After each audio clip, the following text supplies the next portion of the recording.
আই মাতি সকলো কৈছে যে ৰন্ধন গৃহত যাওঁতে কেতিয়াও খং গৰ্ব অহংকাৰ কৰি যাব নালাগে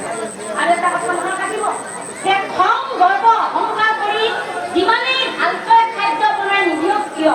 সেই খাদ্য খালে কিন্তু তোমাৰ ভাত কেতিয়াও নালাগে গতিকে সেইকাৰণে কৈছে আমাৰ আই মাতি হবে বিশেষকৈ ৰন্ধন গৃহত যাওঁতে কেতিয়াও খং গৰ্ব অহংকাৰ কৰি যাব নালাগে যিখিনি আছে সেইবিলাকে প্ৰভুৰ নাম লৈ ৰন্ধন গৃহত সোমাব লাগে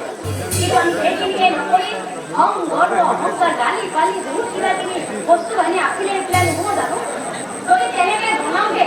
যিমান ভালকে নবনাওক কিয় কেতিয়াও এই খাদ্য অমৃত নহয় গতিকে যিখিনি আছে সেইখিনিকে প্ৰভুৰ নাম লৈ ৰন্ধন গৃহত সোমাব তেতিয়া সেই খাদ্য অমৃত হ'ব ৰাৱণ ৰজা আৰু এতিয়া শুনা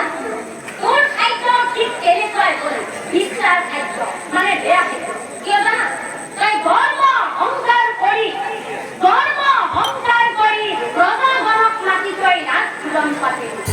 আৰু ৰাজভোজন পাতি কি হ'ল তোৰ কাৰণে গোটেই প্ৰজাগণে খাবলৈ নাপালে গতিকে এই প্ৰজাগণে লঘোণে থকাৰ ফলত লগতে সীতা দেৱী হৰণ কৰাৰ ফলত নিজৰ পুত্ৰ ভাতৃ হেৰুৱাৰ সমান বহুদিন লঘোণে থাকি তোৰ মৰম মিলিব নিশ্চয় তোৰ মৰম কেতিয়া হ'ব জানা